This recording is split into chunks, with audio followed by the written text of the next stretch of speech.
Hey you guys, welcome back to my channel #Nitushree. तो guys, जैसे कि आप आजकल देख रहे होंगे, मैंने अपने व्लॉग्स डाले हैं क्योंकि मैं 4 धाम यात्रा पे गई थी और मैंने चारों धाम के जो व्लॉग्स थे वो अलग अलग डाले हैं ताकि आप समझ सकें, देख सकें। और वैसे बहुत लेंदी भी हो जाता अगर मैं सबको ऐड कर देती, तो इसलिए मैंने अलग अलग डाले वो व्लॉग्स और आपने काफ़ी अच्छे से उसको देखा है। मुझे अच्छा लगा, अच्छे व्यूज़ मिले हैं मुझे उसमें। Thank you so much for that. मैं आपको एक और व्लॉग दिखाने वाली हूँ जल्दी ही, जो कि ये वाला व्लॉग है जो आज मैं शूट कर रही हूँ। तो इसमें मैं आपके साथ शेयर करना चाहती हूँ मैंने जो भी डिफ़िकल्टीज़ फेस की हम लोगों ने जब हम 4 धाम यात्रा में गए थे, तो हमें क्या क्या प्रॉब्लम्स हुई, क्या क्या डिफ़िकल्टीज़ हमने फ़ेस की वहाँ, वो सारी चीज़ें आज मैं आपसे डिस्कस करना चाहती हूँ या आपको बताना चाहती हूँ। होप आपको इस ब्लॉग को देखने के बाद बहुत सारी हेल्प मिलेगी अगर आप 4 धाम की यात्रा पे जाएंगे। तो चलिए फिर, without any further do, let's quickly dive into the video. तो गाइस, सबसे पहले तो मैं आपको बता दूं कि जब भी आप 4 धाम यात्रा जाते हो तो आपको हरिद्वार से ही जानी पड़ती है। तो बेस्ट ऑप्शन ये रहता है कि आप पहले हरिद्वार चले जाओ और वहीं से आप बुकिंग करो। किसी भी ऑनलाइन बुकिंग या जो फेसबुक पे ऐड्स आते हैं, इंस्टाग्राम पे ऐड आते हैं, उनसे आप बुक बिल्कुल मत करो। आप हरिद्वार जाओ, वहाँ से आप बुक करो। आपको प्राइवेट टैक्सीज, बसेस, हर तरीके के आपको फैसिलिटीज़ अवेलेबल हैं वहाँ पर। आप कम रेट में चाहते हो तो आपको आई थिंक 6-7 हज़ार में भी 4 धाम की यात्रा मिल जाएगी। अगर आप अच्छा स्पेंड करना चाहते हो, आपके पास अच्छा अमाउंट है, तो आपको 50,000 तक भी यात्रा मिल जाएगी। लाइक अपनी प्राइवेट टैक्सी को हायर कर सकते हो। 10,000, 20,000, 30,000, मतलब बहुत सारे रेट्स हैं मैंने देखा वहाँ पे। और हम 2 साल से परेशान थे जाने के लिए, मैं और मेरी मौसी, जो कि हम गए थे अभी। और हम बहुत ज़्यादा परेशान थे कि हम कैसे बुक करें। तो हमें एक नंबर मिला, हमने बहुत जगह ट्राई किया, हमें एक नंबर मिला मिस्टर मनीष बंसल का किसी के थ्रू। तो उन्होंने कहा कि वो भी ले जाते हैं, तो हमने उनसे फ़ोन पे बात की और फिर हमने उनसे ही बुकिंग करा ली। उन्होंने हमारे करीब 30,500 पर हेड चार्ज किया और उन्होंने कहा आपको हम अच्छी फैसिलिटीज़ देंगे, 2-3 स्टार्स के होटल्स देंगे, उसमें आपको ब्रेकफास्ट एंड डिनर भी देंगे। तो हम बड़े खुश हो गए। हमने कहा अरे वाह, ये तो बहुत अच्छी डील है। और प्राइवेट टैक्सी में भी ले जाएंगे, प्राइवेट इन द सेंस बस में नहीं ले जाएंगे, वो लाइक बलेरो या सूमो या इस तरह की जो गाड़ियाँ होती हैं, वो हम लोगों को अपनी एंडेवर गाड़ी से ले गए थे, जो कि काफ़ी कंफर्टेबल थी। तो हमने इसीलिए 30,500 पर हेड स्पेंड किए थे कि हमें अच्छी फैसिलिटीज़ मिलें। और अगर आप बेस्ट ऑप्शन के बारे में जानना चाहते हो तो बेस्ट ऑप्शंस तो होते हैं IRCTC से आप जा सकते हो, या आप किसी गवर्नमेंट के जो लोग होते हैं जो आपको भेजते हैं, जो लेजिट होते हैं, आप उससे जाओ तब तो ठीक है। लेकिन आप वो गलती मत करना जो हमने की थी। हमें किसी ने एक नंबर दिया, उन्हें कॉन्टैक्ट किया और उन्होंने हमें झूठे झूठे सपने दिखाए, इतना अमाउंट बताया 30,500, और हमने कहा ठीक है, इट्स ओके, और हम रेडी हो गए। 1 महीने पहले हमने बुकिंग की थी, हमने और मेरी मौसी ने, और उन्होंने हमसे बोला कि हमारे साथ 4 और लोग आएंगे, मतलब टोटल 6 लोग हो जाएंगे उनकी गाड़ी में, और वो हमें पूरी 4 धाम की यात्रा कराएंगे, सारी फैसिलिटीज़ देंगे जैसे कि मैंने बताया, और कैश पैसे लेंगे। उन्होंने 15% सिर्फ हमसे ऑनलाइन बुकिंग करवाई थी, 15% हमें पे करना पड़ा था पहले। फिर बाद में जब हरिद्वार पहुँचे तो हरिद्वार में उन्होंने पूरा कैश अमाउंट ले लिया हमसे। और जब वहाँ पे हमने देखा तो एक फैमिली और थी, लाइक एक हस्बैंड वाइफ कपल और थे हमारे साथ, और एक लड़की और थी जो कि वो खुद लेके आए थे। यानी कि वो सारे लोग भी नहीं थे जो उन्होंने हमें बताया था, कोई मुंबई से आ रहा है, कोई दिल्ली से आ रहा है, ऐसा कुछ नहीं था। जो हमारे साथ एक फैमिली और थी, मिस्टर रवि अग्रवाल और उनकी वाइफ मिसेस सुरेखा अग्रवाल, वो आए थे खुर्जा से, बस वो थे हमारे साथ। और जिस दिन हम पहुंचे हरिद्वार, उसी दिन उन्होंने पूरा कैश ले लिया हमसे, और हमने बाकी का जितना भी अमाउंट था उनको कैश दे दिया। उसके बाद उन्होंने फर्स्ट डे ये क्लास लगाई हम लोग को समझाने के लिए कुछ चीज़ें, और हमें इतना डरा दिया कि 4 धाम यात्रा बहुत टफ होती है। सबसे पहले हम यमुनोत्री के दर्शन करेंगे। यमुनोत्री का मतलब होता है यम, और यम होते हैं यमदूत। तो आप लोग को कुछ भी हो सकता है, मतलब आप यकीन नहीं करोगे गाइज, लोग आपको मोटिवेट करेंगे, इनकरेज करेंगे आपको, बल्कि और जो डरने वाली चीज़ें ना उसको भी हटा के बताएंगे, पर उस बंदे ने हमें पहले ही दिन इतना डरा दिया। और वहाँ यमुनोत्री के रास्ते में इतने बड़े बड़े गड्ढे हैं, आपके पैर यहाँ तक घुटने तक नीचे घुस जाएंगे, ब्ला ब्ला ब्ला ब्ला ऐसे करके। और सच में हम और मेरी मौसी बहुत डर गए उस दिन कि अगर इतने गड्ढे हैं तो हम कैसे पैदल जाएंगे, क्योंकि यमुनोत्री की यात्रा ज़्यादा लंबी नहीं थी, सिर्फ 5 किलोमीटर का वन वे का जर्नी था। लेकिन उनकी वजह से हम इतना डर चुके थे कि गड्ढे में कहीं पैर फंस गया और बारिश हो जाती है और ये हो जाता है, बाउंड्रीज नहीं है हिल्स पे, वहाँ पे कहीं पे भी बाउंड्रीज नहीं है, कोई गिर जाता है कोई, ये मतलब बहुत ज़्यादा उन्होंने हमें डरा दिया। अब आप ही बताइए, ऐसा कोई भी ड्राइवर होगा या ऐसा कोई भी बंदा होगा जो आपको डरा के ले जाएगा किसी चारधाम यात्रा पे? वो तो आपको और इनकरेज करेगा, आपको मोटिवेट करेगा, आपको डरने वाली चीज़ों के बारे में तो बताएगा भी नहीं, वो तो आपको यही कहेगा कि बहुत ईजी जर्नी है। बट उस बंदे ने ऐसा किया। वो एक नेवी ऑफिसर हैं, रिटायर्ड नेवी ऑफिसर है मिस्टर मनीष बंसल, जैसा कि वो कहते हैं। और उन्होंने फर्स्ट डे हमें डरा दिया, हमसे पैसे भी ले लिए। खैर हमने नेक्स्ट डे सुबह 3 बजे जगा के उन्होंने कहा यहाँ से हम हरिद्वार से निकलेंगे यमुनोत्री के लिए। अच्छा, अब भाई सुनिए आगे की कहानी। तो जब हम सुबह तैयार हुए 3 बजे, तो अब गाइज आप एक बात बताइए, आप 12 दिन के ट्रिप पे जा रहे हो, आप एक अटैची तो ले जाओगे ना, एक सूटकेस तो ले जाओगे ना। और फिर हमें ये भी बोला गया था वहाँ बहुत ठंड है, बर्फ़ गिर रही, तो हमने वुलेंस भी रखे थे। और जब आप वुलन रखते हो तो आपकी लगेज हो ही जाती है, थोड़ी ज़्यादा हो जाती है। कॉटन में थोड़ा कम होता है पर वुलन में हो गई। और एक बैग था हमारे पास, मतलब एक मेरी अटैची थी सूटकेस, एक मेरी मौसी की सूटकेस थी और एक बैग थे हमारे पास। अब मॉर्निंग में जब उनको लगेज रखने की बात आई तो उन्होंने कहा हमारी गाड़ी, उनके गाड़ी में कैरियर नहीं लगा था ऊपर, उन्होंने कहा हिल्स पे अलाउड ही नहीं है। हमने मान ली उनकी बात, वो जो कह रहे थे हम सब मानते थे। उन्होंने कहा सामान तो हमें इसी गाड़ी में एडजस्ट करना पड़ेगा और आप लोग इतना ज़्यादा लगेज लिया है। अब बताइए, आप 12 दिन के लिए जा रहे हो, आप एक सूटकेस भी नहीं ले जाओगे, कैसे हो सकता है? बैग तो हम लोगों ने अपनी गोद में भी रख लिए थे। खैर उन्होंने पीछे एडजस्ट किए, जहाँ पे बैठने की जगह थी पीछे वाली सीट्स में, उसमें उन्होंने एडजस्ट किया और बोला कि इसी लगेज पे एक बंदे को ऑल्टरनेट करके बैठना पड़ेगा, मतलब alternate in the sense volunteer करना पड़ेगा, कभी मैं कभी कोई और कभी कोई और, इस तरह से। फिर उस दिन तो उन्होंने जो लड़की उनके साथ आई थी उसको बिठा दिया, हमारी जर्नी स्टार्ट हुई। अच्छा, तब तक हमें ये नहीं पता था कि इनकी प्राइवेट गाड़ी है।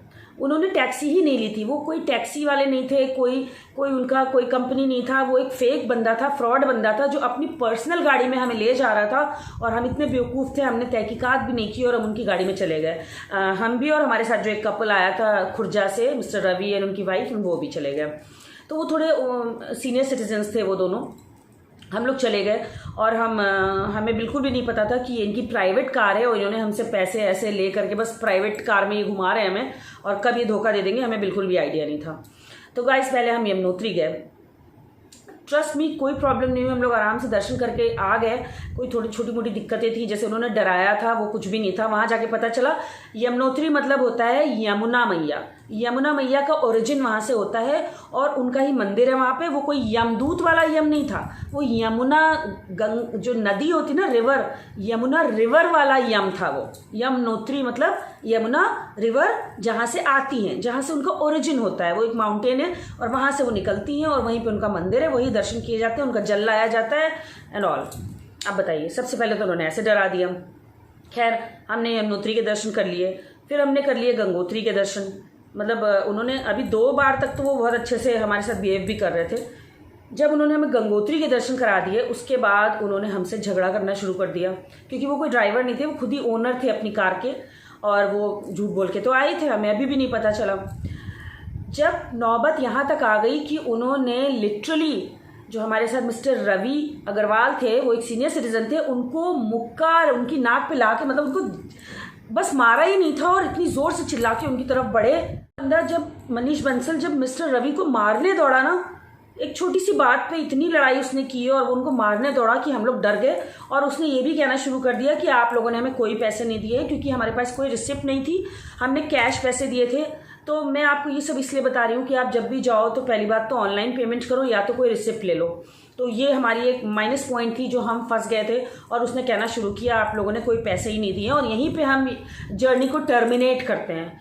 तो मैंने और हमारे ग्रुप ने बोला कि हम जो 4 लोग ही थे, हमने बोला कि अगर आप जर्नी आप टर्मिनेट कर रहे हो तो आप हमारा रिफ़ंड कर दो। उसने कहा नहीं, हम कोई पैसे नहीं देंगे। तब हमें, और उसने उनको मारने की भी कोशिश की मिस्टर रवि को। तब हम लोग गए पुलिस स्टेशन, वहीं का एक लोकल थाना था जो, और वहीं हम पुलिस थाने में गए और वहाँ पे काफ़ी देर तक चर्चा होती रही। तब वहाँ पे हमें पता चला, जब पुलिस ने उनकी गाड़ी को स्कैन किया, उनके नंबर को, और हमें पता चला कि वो एक प्राइवेट गाड़ी चला रहे थे, ना कि कोई टैक्सी नहीं थी। और उन्होंने कहा ये तो जुर्म है। पुलिस वालों ने बोला ये तो गलत है, आप एक टैक्सी, आपकी टैक्सी कोटा नहीं है, आपकी प्राइवेट गाड़ी है, आप ऐसे टूरिस्ट को नहीं ले जा सकते हैं। तब हमें पता चला वो बंदा फ्रॉड था। तो ये पुलिस थाना है वो वाला, जहाँ पे हम गए थे हेल्प मांगने के लिए। मिस्टर मनीष बंसल के ख़िलाफ़ हमने कंप्लेंट दर्ज की थी यहाँ।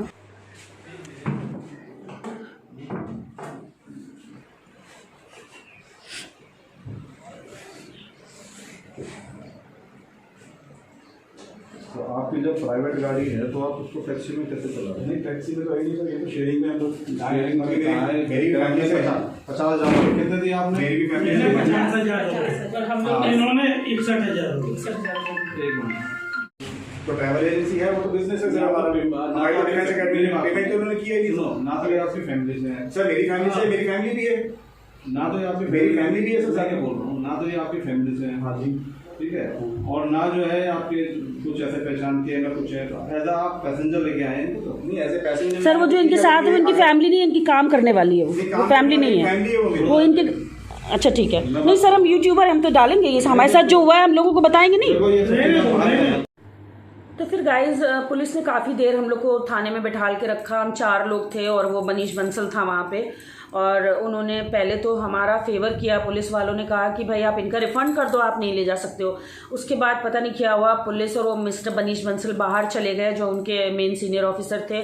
और थोड़ी देर के बाद उन्होंने हमें समझाना शुरू किया कि मिस्टर मनीष बंसल आपको पैसे तो नहीं देने वाले हैं, आप जर्नी ही अपनी कंप्लीट कर लो इनके साथ ही, कैसे भी आप जर्नी कंप्लीट कर लो। तो हमको फिर मानना पड़ा क्योंकि हमारे पास कोई भी ऑप्शन नहीं था। फिर उन्होंने एक कोई रजिस्टर्ड तो नहीं की कंप्लेन, लेकिन उन्होंने एक पर्चे पे लिखवाया, एक पेज पे लिखवा लिया कि वो हमें सेफली चारों धाम के दर्शन करा के छोड़ेंगे। और हमने भी लिख लिया कि ठीक है, वो जो जैसा होटल देंगे, जहाँ रोकेंगे हम रुक जाएंगे। और गाइज जो हमारी लड़ाइयाँ हुई थी वो इस बात पे कि उन्होंने बोला तो था 3 स्टार होटल देंगे, पर वो हमें वर्स्ट होटल दे रहे थे। एक ही रूम में चारों को एडजस्ट कर रहे थे, बाथरूम एकदम अलग था।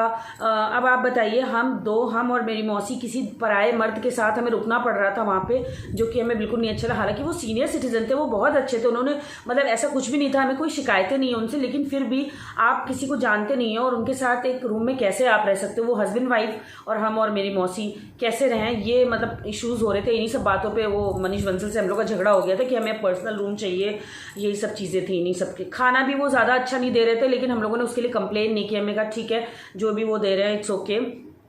तो ये सारी चीज़ों पे इशू हुआ। तो पुलिस वालों ने फिर यही बोला कि आपको कंप्रोमाइज़ ही करना पड़ेगा और कोई ऑप्शन नहीं है आपके पास, क्योंकि वो पैसे तो नहीं रिफ़ंड कर रहा है। अब या तो भाई अब हम कुछ बोल नहीं सकते हैं इस पर, क्योंकि हमें मालूम नहीं है। क्योंकि पहले तो पुलिस ने बोला कि वो हमारी हेल्प करेंगे, बाद में फिर उन्होंने यही कहा कि आपको कंप्रोमाइज़ ही करना पड़ेगा। तो हमने कंप्रोमाइज़ कर लिया और हमने कहा ठीक है, ये हमारी जर्नी कंप्लीट करवा। और उन्होंने जो हमने वीडियो क्लिप्स बनाई थी बहुत सारी, तो डिलीट ही करवा दी और हमें मना किया कि हम वीडियो में ये सब ना डालें। लेकिन मैं डालूंगी ज़रूर गाइज़, आपको पता होना चाहिए हर चीज़। यहाँ की पुलिस बहुत अच्छी है, इन्होंने हमारी बहुत मदद की है। Thank you so much sir, we salute. I object in that. ये गाइज आप यकीन नहीं करोगे, उसके बाद मिस्टर मनीष बंसल और भी ज़्यादा पागल हो गया। उसकी आंखें इतनी डरावनी है, वो कहते हैं ना 4 धाम की यात्रा बहुत टफ होती है। और ट्रस्ट मी गाइज, हमारी चारों धाम यात्रा इतना इजी था, हमने इतने अच्छे से दर्शन किए। लेकिन जो विघ्न आया हमारी यात्रा में, वो ये मिस्टर मनीष बंसल था। वही एक विलन बन के हमारी 4 धाम यात्रा में आ गया था, जिसने हमें खून के आंसू वहाँ पर रुलाया। उसके बाद उसका नेचर इतना बदल चुका था, वो हर चीज़ में हमसे आर्ग्यूमेंट करता था, कोई बात हमारी सुनता ही नहीं था। उसने हमें, जब हम केदारनाथ जाने वाले थे, उसने 60 किलोमीटर्स पहले ही अगस्त्यमुनि में हमें रोक दिया। और नेक्स्ट मॉर्निंग हमें जाना था, उसने कोई टैक्सी भी हायर नहीं करके दी, ना वो खुद छोड़ने गया। उसने कहा आपको खुद ही जाना पड़ेगा, खुद ही आना पड़ेगा, और मैं आपको फ़ोन से बताऊंगा कल कि अब कहाँ आपको आना है होटल में। और हमसे बोला आप अपना लगेज भी लेके जाओ। अब आप बताइए, केदारनाथ की इतनी ऊंची यात्रा में हम अपनी इतनी बड़ी बड़ी सूटकेसेस कैसे लेके जाते, कितनी प्रॉब्लम होती। फिर हमने किसी तरह से वहाँ पर एक सामने एक छोटा सा होटल था, उनके यहाँ कुछ राशन वाशन का सामान भी मिलता था, उनसे बात की जाके कि हमें मॉर्निंग में एक टैक्सी भी चाहिए। वहाँ पे कोई टैक्सी टैक्सी हमें नहीं मिल रही थी। वो छोटा सा एक रास्ता था, बस एक पहाड़ियों के रास्ते पे नहीं, छोटे छोटे से होटल्स होते हैं, वहीं पे उसने रोक दिया था और वहीं से बोला आपको जाना पड़ेगा। फिर हमने उन्हीं लोगों से बात की जा करके, उन्होंने हमारी बहुत हेल्प की। उन्होंने हमारा लगेज भी रख लिया और उसके बाद उन्होंने कहा ठीक है, हमारा बेटा, मतलब मेरे पास भी गाड़ी है, हम आपको मॉर्निंग में उस गाड़ी से छुड़वा देंगे। हालांकि उन्होंने पैसे लिए, 3000 रुपीज़ हमें अलग से देने पड़े, लेकिन फिर भी उन्होंने हमारी हेल्प की। कुंवर सिंह भैया हैं, इन्होंने बहुत मदद की हमारी, जब हमें बहुत सारे प्रॉब्लम्स थे तो इन्होंने बहुत हेल्प की। थैंक यू बोलना चाहते हैं इनको हम सब लोग, थैंक यू। नेक्स्ट मॉर्निंग 4 बजे हम केदारनाथ के लिए निकले और हमने अपना लगेज उनके ही घर पे रख दिया जिन्होंने हमारी हेल्प की थी। उसके बाद हम आगे बढ़े, क्योंकि मनीष बंसल ने साफ मना कर दिया कि वो हमारा लगेज भी नहीं रखेंगे और ना ही वो इस होटल में रुकेंगे, हमें रूम खाली करना पड़ेगा। वो आगे का होटल क्या है, वो उन्होंने एक व्हाट्सएप पे ग्रुप बना रखा था, वो बोला उस पर हम आपको बता देंगे जो नेक्स्ट होटल हम लेंगे, तब आप वहीं आ जाइएगा केदारनाथ से दर्शन करने के बाद। अब भाई हमने केदारनाथ के दर्शन किए, हम लौट के आए। सोनप्रयाग में हम रात में 4 घंटे बैठे रहे, हमें कोई टैक्सी नहीं मिली वापस उस जगह जाने के लिए जहाँ पे उन्होंने सोनमर्ग में शायद उन्होंने होटल हायर किया था, वहाँ पे जाने के लिए कोई टैक्सी नहीं मिल रही थी। जो मिल भी रही थी वो 10,000 8,000 से कम नहीं मांग रहे थे चार्ज। तो हम पहले जाते सामान लेने, फिर हम उस होटल में जाते तो कम से कम 10,000 रुपये का खर्चा बता रहे थे टैक्सी वाले, और हम बहुत ज़्यादा परेशान हो गए थे। 4 घंटे हम वहीं सड़क पर बैठे रहे हम लोग कि हमें कोई भी हेल्प मिल जाए। हम लोगों ने पुलिस वालों से भी हेल्प मांगी, किसी ने कोई हेल्प नहीं की। फिर फाइनली हमने यही डिसाइड किया कि हम चारों लोग, मतलब मेरी मौसी और मिस्टर रवि और उनकी वाइफ, हम चारों लोग एक अलग से टैक्सी हायर करके सीधे बद्रीनाथ ही चले जाएं, क्योंकि बद्रीनाथ जाने के लिए टैक्सी हमसे 11-12 हज़ार ही मांग रही थी, और जहाँ पे मिस्टर मनीष बंसल ने होटल लिया था वहाँ तक जाने का टैक्सी ले रही थी 10,000 रुपये। तो हमें लगा वो ज़्यादा प्रॉफिटेबल है, तो हमने फिर बद्रीनाथ जाना ही तय किया और हम चारों लोगों ने वहीं से टैक्सी हायर की और हमने मिस्टर मनीष बंसल को छोड़ दिया वहीं पे। और उसके बाद हमने आगे की यात्रा अपने आप खुद कंप्लीट की, एक्स्ट्रा चार्जेस खर्चा करके। हमारे 30,500 जो उन्होंने लिए थे उसमें उन्होंने सिर्फ हमें 2 धाम के दर्शन कराया और बाकी पैसे उन्होंने ऐसे ही रख लिए। हमने गॉड पे छोड़ दिया है क्योंकि हम लोग काफ़ी परेशान हो गए थे वहाँ से। हाँ, एक पॉइंट और मैं बताना भूल गई आपको, वहाँ पे हमें कोई टैक्सी नहीं मिल रही थी, तो हम लोगों ने मिस्टर मनीष बंसल को कॉल किया और उनसे बोला कि हमें यहाँ कोई टैक्सी नहीं मिल रही है जहाँ पे उन्होंने होटल लिया है वहाँ पे जाने के लिए। तो बोला मैं क्या करूँ, आपको जब टैक्सी मिले तब आप आ जाइएगा।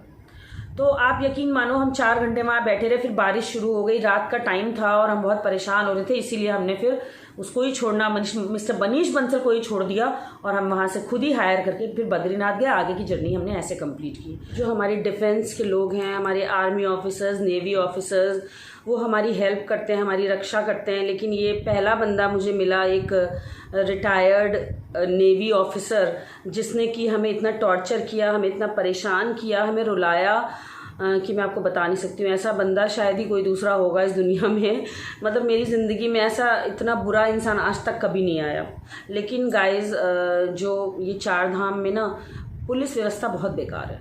जैसे कि हम चारों धाम गए तो हमने देखा वहाँ पे कोई व्यवस्था नहीं है, कोई अच्छी मतलब पुलिस प्रोटेक्शन आपको नहीं मिलता, आपको कहीं हेल्पलाइन नंबर नहीं मिलता है, या नंबर होते भी हैं तो आपकी कोई मदद नहीं करता है। तो ये मुझे बहुत ख़राब लगा 4 धाम यात्रा जाने में। मतलब अगर आपको कोई प्रॉब्लम हो जाए, आपको कोई चोट लग जाए, आपके साथ कोई बदतमीज़ी कर दे, तो वहाँ कोई पुलिस वाला नहीं खड़ा होता है आपकी हेल्प करने के लिए। तो ये एक मुझे ख़राब चीज़ लगी बस इस यात्रा में। गवर्नमेंट को सोचना चाहिए इस बारे में भी, कुछ ना कुछ करना चाहिए, क्योंकि पब्लिक वहाँ बहुत परेशान होती है। इतने लोग दूर दूर से आते हैं और वहाँ पे बिल्कुल भी फैसिलिटीज़ नहीं है, लोग काफ़ी परेशान हो जाते हैं, हर इंसान वहाँ परेशान हो जाता है। मेरी अपील है, अगर कोई ये वाला वीडियो शायद कोई ऐसा इंसान देख ले जो कुछ कर सके वहाँ के लिए, तो प्लीज़ कुछ करिए ज़रूर। तो ये तो थी जो फ्रॉड की कहानी जो हमारे साथ हुई। मैं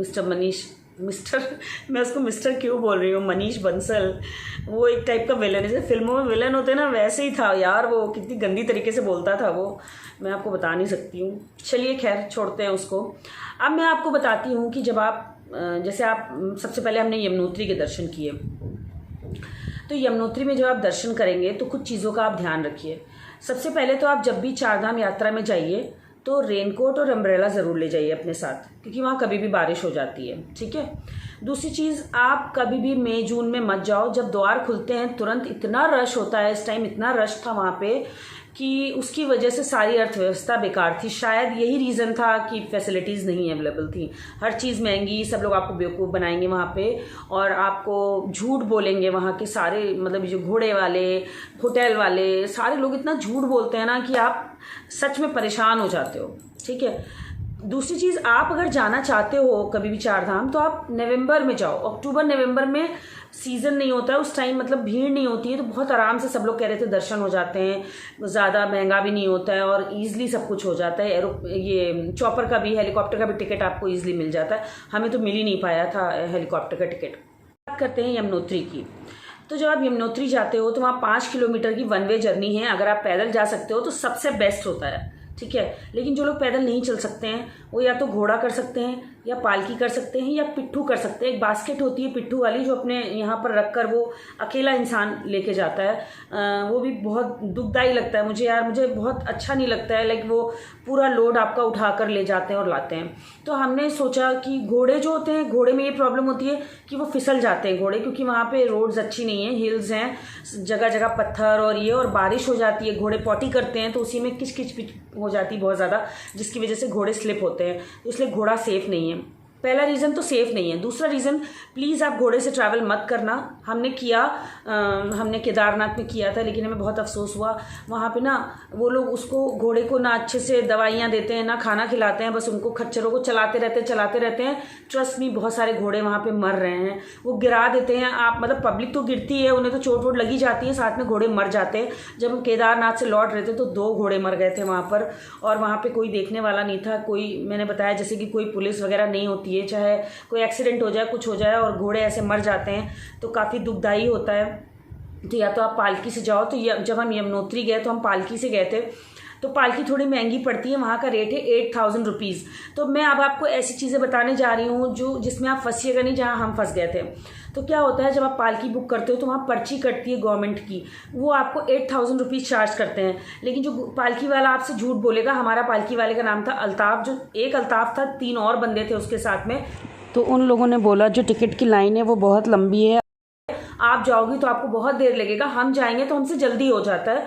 तो हमने उनकी बात मान ली और उनके कहने पर उसने बोला 8500 की पर्ची कटेगी, और हमने उनको 8500 रुपये दे दिए। मतलब 8500 मेरा, 8500 मेरी मौसी का आने जाने का चार्ज यमुनोत्री में। तो हमने उनको 8500 रुपये दे दिए और वो पर्ची कटा के ले आए। तो रूल ये होता है कि जब आपकी पर्ची कट जाती है तो आपको वो ले जाता है पालकी वाला, और फिर जब लौट के आएगा तो उसी पर्ची को दिखा के वो पैसे उनको मिल जाते हैं वापस, और वो फिर वो लोग ले लेते हैं पालकी वाले। तो पालकी वाले ने हमसे झूठ बोल के 8500 रुपये ले लिए, हमने दे दिए उन्हें क्योंकि हमें नहीं मालूम था। तो उसके बाद क्या करना चाहिए, जब आप पालकी बुक कर लेते हो तो जो वो आई कार्ड पहनते हैं, उनके पास हर इंसान के पास एक आई कार्ड होता है। आपको उनका आई कार्ड और वो पर्ची को अपने पास रखना चाहिए, अपने पालकी वाले को मत दीजिएगा। आप घोड़े से जा रहे हो, चाहे पालकी से जा रहे हो, चाहे पिट्ठू से जा रहे हो, आपको उनका आई कार्ड अपने पास रख लेना चाहिए। मैं आपकी सेफ्टी के लिए मैं बता रही हूँ, क्योंकि ये लोग बहुत बेवकूफ़ बनाते हैं वहाँ पे। उसके बाद आपको पालकी से ले जाएंगे, आप कितना भी उनको बोलते रहो कि प्लीज़ हमारी फैमिली को साथ में रखो, लेकिन वो नहीं सुनते हैं। एक आगे भाग जाता है, एक पीछे रह जाता है, और हम बिछड़ जाते हैं फैमिली वाले। उसके बाद जब आप दर्शन करके नीचे आते हो, और उसके बाद जब नीचे आ जाते हैं तो वो क्या करते हैं, फिर से पर्ची के काउंटर पे जाते हैं और पर्ची फिर से दिखाते हैं और वो पैसा ले लेते हैं। तो क्या करना चाहिए कि आपको खुद पर्ची कटानी चाहिए, क्योंकि उससे आपको रियल एक्चुअल रेट पता चल जाएंगे। घोड़े वाले या पालकी वाले के कहने में नहीं आना चाहिए। दूसरी बात, जब आप लौट के आते हो और पर्ची दिखा के जब आपको रिफंड मिलता है तो आपको खुद ही लेना चाहिए और अपने पास रखना चाहिए। क्योंकि क्या होता है, अगर आपने वो पर्ची और पैसा पालकी वाले को या घोड़े वाले को दे दिया, वो आपको रास्ते में ही उतार देगा, आपको मालूम भी नहीं है, आपको बेवकूफ़ बना देगा। मेरे साथ यही हुआ। मैं इसमें छोटी सी क्लिप डालूंगी, आप उसको देखिएगा, उसने मेरे साथ यही किया। मेरे को ये सब चीज़ें मालूम नहीं थी गाइज, मैं आपको इसीलिए ये वीडियो दिखा रही हूँ ताकि आप आगे जाओ तो अलर्ट रहो। तो मुझे मालूम नहीं था, उसने पर्ची से पैसे ले लिए और मुझे वहीं पर छोड़ने लगा वो। फिर मैंने बहुत हल्ला मचाया, तब जाके वो मुझे आगे ले गया। तो आप दो चीज़ें ध्यान रखिए, एक तो आप उनका आई कार्ड और पर्ची अपने पास रखिए, पर्ची खुद कटाइए और जब लौट के आइए तो पर्ची खुद ही कैश कराइए और अपने पास ही पैसा रखिए। जहाँ पे आपको आपने जहाँ पे आपने बोला है पालकी वाले को, लाइक पार्किंग में उतरना है, आपको जब तक वो पालकी वाला या घोड़े वाला वहाँ ना ले जाए तब तक आप उनको आई कार्ड और पैसा बिल्कुल मत दीजिएगा। अगर आपने ऐसा कर दिया तो फिर वो आपको कहीं पे भी छोड़ के और बेवकूफ़ बना के चले जाते। ये पालकी वाले इतना बेवकूफ़ बना रहे हैं मुझे एक अननोन जगह पे छोड़ के पहाड़ी पर, और कह रहे हैं उधर से जाना है उधर से जाना है। आप सब लोग देख लीजिए यहाँ पे कितना फूल बनाते हैं। जो भी यहाँ पे यात्रा पे आए वो काफ़ी अलर्ट होके आए और अपने साथ में कुछ कंप्लेन का भी नंबर लेके आए। मेरे घर वाले आगे निकल गए और ये लोग हमें आधे रास्ते में छोड़े दे रहे हैं। सारे पालकी उधर से जा रहे हैं, देखो, look at this, all the palkis are going this way and why are you saying गड्ढे में उतरने के लिए मुझे बोल रहा है वो। 1.5 किलोमीटर पहले ही छोड़ने लगा था वो, फिर मैंने बहुत हल्ला मचाया तब मुझे वो वापस ले गया वहाँ तक जहाँ मुझे जाना था। बात करते हैं केदारनाथ की, क्योंकि गंगोत्री में तो आराम से दर्शन हो गए, वहाँ पे पैदल की थी, कोई प्रॉब्लम नहीं हुई। लेकिन जब हम केदारनाथ आए तो हमें बहुत सारी प्रॉब्लम्स फेस करनी पड़ी। सबसे पहले तो क्या होता है, वहाँ पे भी पर्ची रेट गवर्नमेंट का जो है वो आप पहले पता कर लो, तभी आप घोड़ा, पालकी या पिट्ठू करो, अदरवाइज़ आपको ठगते हैं ये बहुत ज़्यादा।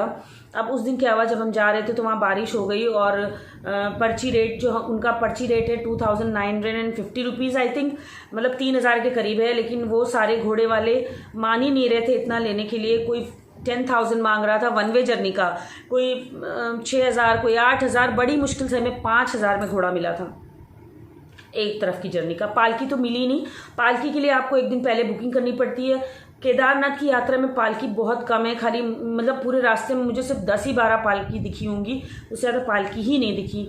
तो पालकी में क्योंकि 4 लोग को उठाना पड़ता है और लंबा रास्ता है, 15 किलोमीटर की जर्नी है एक तरफ की, और ट्रस्ट मी 15 किलोमीटर पालकी या घोड़े से जाने के बाद भी आपको करीब 8 किलोमीटर पैदल भी चलना पड़ता है।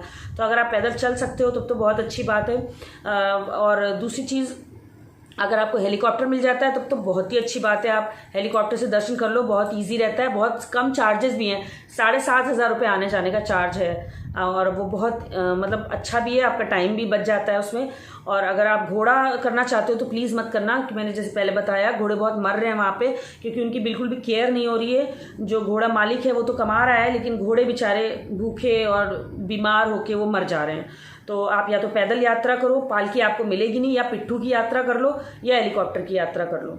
तो जाते में तो हमने घोड़ा ही किया था, क्योंकि हमें सब चीज़ें मालूम नहीं थी। लौटते में भी हमने पहले घोड़ा किया, लेकिन वो बहुत स्लिप हो रहा था, फिर हमने छोड़ दिया और पालकी तो मिली ही नहीं। हमने बहुत कोशिश की लेकिन पालकी नहीं मिली, हेलीकॉप्टर का टिकट नहीं मिला, हम 1 घंटे लाइन में भी लगे रहे लेकिन नहीं मिला। फिर हमने लास्टली पिट्ठू को हायर किया, जो कि अपनी पीठ पे लाद के लाता है आपको, और कसम से मुझे बहुत दुख लगा, आई स्वेयर मुझे बहुत हर्ट हो रहा था, लेकिन मैं क्या करूँ, मैं चल नहीं सकती थी। हम लोग बहुत थक चुके थे, हम लोग चल ही नहीं पा रहे थे, इतनी लंबी जर्नी थी कि हमें पिट्ठू को करना पड़ा। पिट्ठू भी अपने मनमाने रेट लेता है, उसने हमसे 6,500 रुपये पर हेड चार्ज किया, लेकिन हमें उसको देना खला नहीं, क्योंकि सच में वो मेहनत करता है पिट्ठू वाला इंसान। नेक्स्ट मैं आपको एक और बहुत इंपॉर्टेंट बात बताना चाहती हूँ। दर्शन करने का बहुत परफेक्ट टाइम है रात में। आप दिन में अगर चाहते हो दर्शन करना भीड़ में, मई जून की बात मैं कर रही हूँ, नवंबर की बात नहीं कर रही हूँ, तब का मुझे मालूम नहीं। मैं अभी गई थी लास्ट मंथ मई में, हम करके आए दर्शन, तो मैं उसकी बातें कर रही हूँ आपसे। तो इतनी लंबी दिन में लाइन लगती है, 4 किलोमीटर, 3 किलोमीटर, 5 किलोमीटर की, और गर्मी इतनी ज़्यादा थी, धूप बहुत तेज़ थी, बिल्कुल भी ठंड नहीं थी वहाँ पे, और हम इतना परेशान हो जा रहे थे वहाँ पे। इसीलिए बेस्ट टाइम होता है दर्शन करने का रात में 9 से 10। अगर आपको रात में दर्शन मिल जाएंगे, आपको लाइन भी नहीं लगना पड़ेगा और आप आराम से दर्शन कर पाओगे। रात में आपको वहाँ स्टे करना पड़ता है। अब स्टे करने के लिए मैं बताती हूँ, वहाँ पे टेंट की सुविधा भी है, वहाँ पे रूम्स भी हैं, वहाँ पे ये डोमेट्री रूम्स हैं, वहाँ पे डोमेट्री टेंट्स भी हैं। तो अगर आप मंदिर के पास में टेंट लेना चाहो या रूम लेना चाहो तो वो बहुत महंगा मिलता है। अगर आप मंदिर से 2 किलोमीटर दूर जहाँ आपको घोड़ा छोड़ता है वहाँ पे टेंट लोगे तो आपको 300 रुपीज़ पर पर्सन का टेंट मिल जाता है। मतलब डोमेट्री टेंट भी हैं और सिंगल टेंट भी हैं। सिंगल टेंट आपको महंगे पड़ेंगे, अगर डोमेट्री वाला लेते हो तो 300 पर पर्सन का वो ले लेते हैं चार्ज। हमने मंदिर के पास ही टेंट ढूंढा तो वो 2500 रुपये ले रहा था, सिंगल टेंट हमें दे रहा था दोनों लोगों को। लेकिन ट्रस्ट मी गाइज, जब हम उसके अंदर बैठे तो इतनी सफोकेशन हो रही थी कि इतना डर लग रहा था, हम निकल आए बाहर। हमने कहा हमें टेंट नहीं चाहिए, फिर हमने रूम्स ढूंढने की कोशिश की, लेकिन सारे रूम्स भरे हुए थे क्योंकि भीड़ बहुत थी। फिर हमने क्या किया ना, गलियों में जा के रूम ढूंढे। जितने भी घर हैं वहाँ पे लोगों ने उनको भी एक होटल जैसा कन्वर्ट कर लिया है। जैसे वो अपने बड़े से रूम में गद्दे बिछा देते हैं और पर गद्दा चार्ज करके आपसे पैसे कमाते हैं। तो हमें ऐसे ही एक मिल गया था घर, जिसमें कि उनके 4-5 रूम थे, ऊपर भी थे, उनमें सब में गद्दे और रजाइयाँ थे। क्योंकि रात में तो ठंड होती है केदारनाथ में, दिन में तो बहुत तेज़ धूप थी, पर रात में ठंड थी। तो हमें वो 1000 रुपये पर हेड, मतलब मैं और मेरी मौसी ने, हम दोनों ने 2000 रुपये पे किए थे रात में सोने के लिए गद्दों पर, और रज़ाई थी। तो हमें कोई प्रॉब्लम नहीं हुई, वो भी ठीक था। लेकिन टेंट से बहुत अच्छा था। और अगर आप रूम्स या मंदिर के पास चाहोगे तो 2500, 3000, 4000, 5000 तक रूम थे। और डोमेट्री रूम भी बहुत महंगे थे। तो आप थोड़ा सर्च कर लेना गलियों वलियों में जाके, तो आपको सस्ते भी मिल जाएंगे। अच्छा गाइज, वहाँ पे क्या होता है ना, आपको टेंट में रुकाने के लिए 2 किलोमीटर पहले, 2.5 किलोमीटर पहले जब आपको घोड़ा छोड़ देता है, वहाँ से आपको सब झूठ बोलना शुरू कर देंगे। वो बोलते हैं कि मंदिर तो बंद हो गया, 8 बजे ही बंद हो जाता है मंदिर, वो बोलते हैं, और आप आगे मत जाओ, यहीं टेंट में रुक जाओ। और मेरी मौसी तो कन्विंस भी हो गई थी, और हम सोच भी रहे थे रुक जाए, लेकिन मैंने फोर्स किया। हमने कहा नहीं मौसी, यहाँ नहीं रुकते, हम चलते हैं मंदिर के पास ही टेंट लेंगे। अगर मंदिर बंद भी हो गया होगा तो कोई बात नहीं, हम वहीं पर कहीं पर रुक जाएंगे रात में और मॉर्निंग में दर्शन करेंगे। लेकिन उस टाइम आप ट्रस्ट करो, 9:45 या 10 बज रहा था, और हम मंदिर के पास पहुंचे तो देखा वहाँ आराम से दर्शन हो रहे हैं, बिल्कुल भी भीड़ नहीं थी। हम आराम से लाइन में लगे, हमने आराम से दर्शन कर लिए, और उसके बाद हमने रूम या टेंट ढूंढा, मतलब रुकने के लिए। तो आप किसी पे ट्रस्ट मत करो, सारे लोग झूठ बोलते हैं अपने प्रॉफिट के लिए, होटल वाले, घोड़े वाले, टेंट वाले। हाँ, एक और इंसिडेंट बताऊं, जब हमने घोड़ा बुक किया नीचे केदारनाथ पे जाने के लिए, तो हमें 5000 में घोड़ा बुक हो गया, और हमने 5-5 हज़ार में घोड़ा बुक कर लिया, और हम ऊपर गए। और ऊपर जाकर उसने कहना शुरू किया, नहीं हमने तो 6000 में बुक किया था। अब बताइए, इतनी बड़ी झूठ वो बोल रहा था, और वो मान ही नहीं रहे थे वो लोग कि हमने तो 6000 में बुक किया। हमने उसको इतना बोला, सारे लोग भी इकट्ठा हो गए। हमने कहा जब हम यहाँ मंदिर के दर्शन करने आए, हम 5000 दे सकते हैं तो हम 6 भी दे देंगे, लेकिन हमने 5 में बुक किया है तो हम 6 क्यों दें। बाद में फिर वो माना। इतना झूठ बोलते हैं वहाँ पे सारे लोग। आप किसी पे ट्रस्ट मत करो, जो आपके दिल में आए वो करो, और आप बस चलते जाओ, मंदिर के दर्शन हो जाएं। उसके बाद आपके सारे जो कष्ट होते हैं ना शरीर के, चलने वाले, घोड़े पे बैठने से तो बहुत कष्ट होते हैं, वो सारे ना निकल जाते हैं। लगता है बस दर्शन हो गए। मतलब मेरे को तो लिटरली वहाँ रोना ही आ गया था। मंदिर जैसे ही देखा मुझे इतने आंसू आने लगे। कितनी कष्टदायक जर्नी होती है केदारनाथ की, मैं आपको बता नहीं सकती हूँ। अगर आप पैदल भी चलोगे ना तो आपको भी रोना आएगा, सच में बहुत टफ है, बहुत टफ है। अब एक नेक्स्ट पॉइंट मैं आपको ये बताने जा रही हूँ कि अगर आप केदारनाथ में अच्छे से दर्शन करना चाहते हो तो वहाँ पे पर्चियाँ कटती हैं जो आपको पर्सनल दर्शन कराते हैं। जैसे आपके 5-6 लोगों का आपका ग्रुप है, 8 लोगों का, तो आप 5000 देके वहाँ पे एक पर्ची कटा लो, तो आपको अंदर बिठा के वो बाकायदा आपकी पूजा अभिषेक करवा के आपका दर्शन करवाते हैं। वो भी हमें पहले पता नहीं था। खैर हमें वैसे करना भी नहीं था, हम लाइन में लग के, मैंने छोटी सी लाइन में लगी और आराम से भगवान जी के दर्शन हो गए। जो हम देखने गए थे उनको देख लिया, आंखों में भर लिया, आंसू बहा लिए, वही बहुत था। लेकिन अगर आप चाहते हो कि आप अच्छे दर्शन करना चाहते हो तो आप बद्रीनाथ या केदारनाथ में आपको पर्ची कटा के भी दर्शन हो जाते हैं, अभिषेक कराते हैं वो आपसे। गंगोत्री और यमुनोत्री में कोई ज़रूरत नहीं है, वहाँ पे आपको बस लाइन में लगो, आपको दिखते चले जाते हैं। लेकिन अगर आप इन दोनों जगह दर्शन करना चाहते हो तो आप पर्ची कटा के 5000 या 6000 या 3000 जो भी वो लेते हैं वो आपको दे करके अलग से दर्शन वो लोग प्राइवेट दर्शन करा देते हैं आराम से, चीटिंग वाले। आते हैं हम एक और बहुत इंपॉर्टेंट टॉपिक पे। सारे लोग बोलते हैं जब हम केदारनाथ के दर्शन करने जाते हैं या 4 धाम यात्रा पे जाते हैं तो हमें रजिस्ट्रेशन कराना बहुत ज़रूरी है। जी हाँ, आप रजिस्ट्रेशन करवा लीजिए, बहुत ज़रूरी है, लेकिन कहीं पे भी कोई चेक नहीं करता है। एक बार सिर्फ सोनप्रयाग में स्कैनिंग होती है, आपके जो आपने रजिस्ट्रेशन कराया होता है वो आपके मोबाइल पे आपके पास होना चाहिए, आपके पास कोई पेपर होना चाहिए। वो स्कैन करते हैं वहाँ पे, वो सिर्फ इसलिए स्कैन करते हैं कि वो दिन भर में कितने लोग जा रहे हैं आगे, वो उनके रिकॉर्ड में आता जाता है। उसके अलावा वहाँ पे कोई चेकिंग नहीं होती है कहीं। आप मंदिर के अंदर बैग लेके घुस जाओ। हमने भी इतने बड़े बड़े 5-5 किलो के बैग लाते थे क्योंकि सबने बोला था वोलेन ले जाना बहुत ज़रूरी है, बहुत ठंड है। तो वो बैग लेके ही हम और मेरी मौसी अंदर दर्शन के लिए चले गए, किसी ने नहीं रोका। तो इसलिए कोई आपकी चेकिंग नहीं होती है आपका रजिस्ट्रेशन है कि नहीं है, ठीक है। अब मैं ये आपको क्यों बता रही हूँ, वैसे तो देखिए स्कैनिंग करना ज़रूरी है, लेकिन क्या होता है उससे आपका टाइम बहुत वेस्ट होता है। 4 घंटे की लाइन वहाँ भी हम लगे हुए थे, इतनी लंबी लाइन थी, 5 किलोमीटर लंबी लाइन थी। उसको आप जब चलते जाते हो 1 बाय 1 वो स्कैन करते हैं। लेकिन बाद में हमें कुछ लोगों ने ये भी बताया कि इसकी क्या ज़रूरत है, जब यहाँ चेकिंग ही नहीं हो रही है तो स्कैन कराने की क्या ज़रूरत है।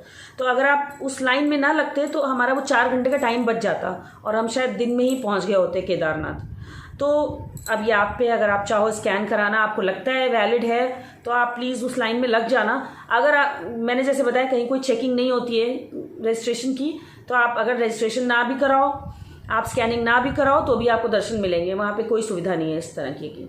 पर इस पॉइंट को आप प्लीज़ नेगेटिव वे में मत लेना। अगर आपको लगता है कि नहीं, देखिए स्कैनिंग कराना और रजिस्ट्रेशन कराना सेफ तो है क्योंकि गवर्नमेंट का रूल है, लेकिन वहाँ कोई चेकिंग नहीं है। मैं इस बात को बता रही हूँ आप पे कि वहाँ कोई चेक नहीं करता है। तो उस 4 घंटे की लाइन में लगने से अच्छा सीधे ही चले जाओ, क्योंकि कोई चेकिंग तो होनी ही नहीं है। इसलिए मैं ये बात कर रही हूँ। और बात मैं आपसे डिस्कस करना चाह रही हूँ, वो भी बहुत इंपॉर्टेंट है। अभी क्या हुआ गाइज, मई में वहाँ बहुत बर्फ़ गिर रही थी। जब हम जाने वाले थे, रोज़ ही न्यूज़ में आता था केदारनाथ में बर्फ़ गिरी, केदारनाथ में बर्फ़ गिरी, बहुत ठंड है, बहुत ठंड है। और हमसे हमारे जिस गाड़ी से हम लोग गए थे, जिससे हमने बुकिंग कराई थी, उसने भी बोला बहुत ठंड है, आप वोलन लेके आइए। और उस चक्कर में हमारा लगेज भी, मतलब सूटकेस भी भारी हो गया। हमने बहुत सारा वोलन रख लिया, कॉटन रखा ही नहीं, क्योंकि हमें लगा वहाँ तो ठंड है। लेकिन वहाँ पे ठंड नहीं थी। जब आप नवंबर में जाओगे तो हो सकता है थोड़ी बहुत ठंड हो, तो आप थोड़ा बहुत वुलन ले जाना। लेकिन अगर आप मई जून में जाते हो तो आप एक जैकेट, एक कैप रख लो, बस। ज़्यादा ज़रूरत नहीं होती है, इतनी ठंड नहीं है। कॉटन के कपड़े ज़रूर रखना। हमने तो कॉटन रखा नहीं, हम वहाँ रोज़ गर्मी ही झेलते थे। रात में ठंड होती है हाँ ज़रूर, बद्रीनाथ में भी ठंड थी, लेकिन अगर आपके पास एक जैकेट, एक जोड़ा सॉक्स और एक कैप है तो आपका काम चल जाएगा।